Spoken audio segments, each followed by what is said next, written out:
नमस्कार, मैं संतोष सिंह और आज हम जिस विषय पर बात करने जा रहे हैं वो विषय है, कहने को तो कहा यह जाता है कि देश और दुनिया के सबसे बड़े संगठन और कार्यकर्ताओं की पार्टी बीजेपी है। और उस बीजेपी की स्थिति यह है कि आज की तारीख में वो एक ढंग का विधायक भी खोज नहीं पा रहा है। उम्मीदवार, चुनाव जीतने और की बात तो दूर की है, उम्मीदवार भी नहीं खोज पा रहा है। बांकीपुर में जो कुछ भी हुआ सब कुछ सामने है। इतना बड़ा विभाग बना हुआ है प्रत्याशियों पर मोहर लगाने के लिए, क्या क्या कॉरम पूरा होता है। उस सारे कॉरम को पूरा करने के बाद बंटी को टिकट मिलती है और जब प्रचार अभियान शुरू होता है तो पता चलता है पार्टी को कि उसके पिताजी चारा घोटाला के आरोपी हैं, उनको सजा मिल चुकी है। आनंद फानंद में उनसे टिकट ले लिया गया। दूसरे को टिकट दिया गया, नीरज को। राह चलते प्रचार कर रहा था, कहीं था, उसको फोन आया, जाओ तुम अपना पार्टी दफ्तर में सब लोगों से मिलाओ, तुमको टिकट लड़ना है। ये भी ग्रेजुएट है, किस तरीके का ग्रेजुएट होगा आप समझ सकते हैं। तो जरा इसकी पहली तस्वीर देखिए, जिस समय में संजय सरावगी इसको बुलाकर मिलता है और चंद घंटे बाद जब मुख्यमंत्री और जदयू के नेताओं से इसकी मुलाकात होती है, जिसका गेटअप सेटअप सब बदल जाता है। हमें गेटअप सेटअप से कोई मतलब नहीं है। मतलब ये है कि वो पार्टी जिसका पास्ट ये रहा है, इस चेहरों को जरा गौर से देखिए, किस किस तरीके के लोग रहे हैं इस पार्टी में, बिहार से लेकर दिल्ली तक। एक से एक पढ़े लिखे लोग, एक से एक योग्य आदमी, एक से एक कह सकते हैं कि प्रतिभा वाले आदमी। लेकिन आज दूर दूर तक आप ढूंढिए, इस पार्टी में आपको नेता नजर नहीं आएगा। 17 राज्यों में बीजेपी की सरकार है और एक केंद्र शासित प्रदेश में। स्थिति यह है कि 6 बड़े राज्यों का मुख्यमंत्री ऐसा है, यही देख लीजिए, सम्राट सहित, जो बीजेपी का कार्यकर्ता कभी नहीं रहा, दूसरे पार्टी से आए हुए हैं। 6 बड़े राज्यों में बीजेपी की सरकार जहां बनी है, वहां बीजेपी के पार्टी से आया हुआ मुख्यमंत्री नहीं है। यह पिछले बार जो 240 सांसद जीते थे, उसमें से 106 सांसद ऐसा है जो दूसरे दल से आया हुआ है। सबसे बड़ी पार्टी का दम भरते हैं ये। और सबसे बड़ी पार्टी का क्या हाल है, या जरा सोचिए, बताइए। मतलब 240 में 106, 45% के करीब दूसरे दल से लाए हुए सांसद हैं। विधायकों की तो बात ही छोड़ दीजिए। कहां जा रही है ये पार्टी? कब तक मोदी और शाह के चेहरे पर यह पार्टी चुनाव जीतती रहेगी? नितिन नवीन का ही नाम लीजिए ना। ये क्या है? ये राजनीति के साथ तो मजाक ही है ना, कि एक ऐसा व्यक्ति जो बड़ी मुश्किल से ऐसे कंस्टिट्यूएंसी से चुनाव जीत रहा है जहां शहरी वोटर है, और वहां बीजेपी के लिए, मतलब कहता था ना, किसी को माला पहना देगी बीजेपी तो वहां से जीत जाएगी। उस कंस्टिट्यूएंसी से निकला हुआ नितिन नवीन को आप राष्ट्रीय अध्यक्ष बनाते। जरा राष्ट्रीय अध्यक्ष कौन कौन बने हैं बीजेपी में, जरा देख लीजिए, पलट कर देख लीजिए, उनकी योग्यता देखिए। 10वीं फेल है कि पता नहीं 10वीं पास भी है कि नहीं। बीच में पढ़ाई छोड़कर आ गया था नितिन नवीन। अरे पढ़ाई का मतलब है, आप खुद नहीं पढ़े लिखे हैं, लेकिन आप आरएसएस की जिस ट्रेनिंग से निकल कर वहाँ तक पहुँचे हैं, वहाँ इतनी बार अलग अलग तरीकों का एक्सपीरियंस होता है। वो एक्सपीरियंस मायने रखता है, वो पढ़ने वाले लोगों को भी चुनौती दे सकता है। इतने जगह पर आप घूमे हैं, आपके लिए डिग्री अनिवार्य नहीं है।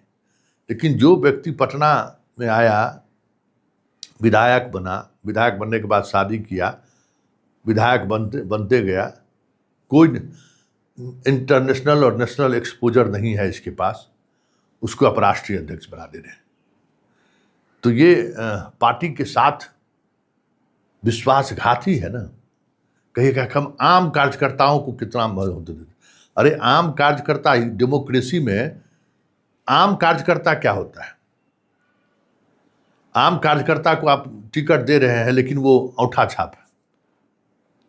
लोकतंत्र क्यों कमजोर हो रहा है? क्यों ब्यूरोक्रेसी हावी हो रही है? क्यों लोकतंत्र से लोगों का विश्वास उठता जा रहा है? कि ऐसे ऐसे लोग आज विधायक, मंत्री और मुख्यमंत्री बन रहे हैं जो एवरेज से भी नीचे, जिनका शैक्षणिक योग्यता, मानसिक विकास है, समझदारी है। इसलिए लोगों का भरोसा उठ रहा है इस पूरे डेमोक्रेटिक व्यवस्था से। अरे ये जो व्यवस्था है, मुख्यमंत्री चीफ सेक्रेटरी को डिक्टेट करता है, मंत्री अपने सेक्रेटरी को डिक्टेट करता है। समझ में आएगा तब ना कि हमको क्या करना चाहिए।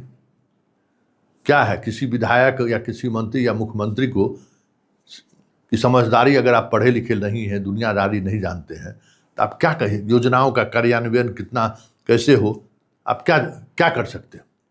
नीतीश कुमार सफल रहे इसलिए ना, भारत सरकार में मंत्री रहे, इंजीनियरिंग उनका बैकग्राउंड रहा, कोई उसको चला नहीं सकता है। और सम्राट को देखिए, रोजाना सब चला रहा है। सम्राट वहीं कमजोर पड़ जा रहे हैं। सम्राट को वहीं IAS IPS लोग पढ़ा दे रहा है, वो विवश हो जा रहे हैं। तो बिना पढ़े लिखे लोगों को लेकर आप अगर पार्टी चलाना चाहते हैं तो उस पार्टी का भी विनाश तय है। कोई नहीं बचा सकता है उस पार्टी को, सवाल ही नहीं है। आप ऐसे लोगों को, नीरज कुमार चरक छाप घूमने वाला आदमी को विधायक बनाकर आप भेज दीजिएगा तो विधानसभा में जाकर क्या करेगा? विधानसभा का सत्र के दौरान जो 80% सदस्य भागा रहता है, उसकी वजह क्या है? कि ऐसे ऐसे लोग आप विधायक का टिकट दे रहे हैं जिसको समझदारी नहीं है, जिसको विधायक बनकर करना क्या है इसकी समझ नहीं है। बस कार्यकर्ता है, टिकट दे दीजिए। सरकार कौन चलाएगा? सरकार चलाने के लिए ब्यूरोक्रेसी में से लोगों को लाना होगा। जैसे मोदी जी ले आए हैं, तो मोदी जी का तो चेहरा था, उसी चेहरे से अभी तक बीजेपी चल रही है, 17 राज्य में मुख्यमंत्री है। लेकिन ये चेहरा जिस दिन गया उस दिन पार्टी धराम।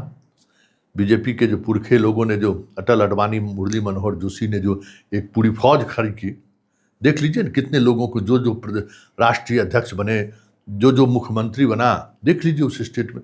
सुशील मोदी से यहाँ देख लीजिए, बिहार में ही देख लीजिए, सुशील मोदी, नंदकिशोर यादव, देख लीजिए, एक से एक, चंद्रमोहन राय, एक से एक लोग आपको मिलेंगे।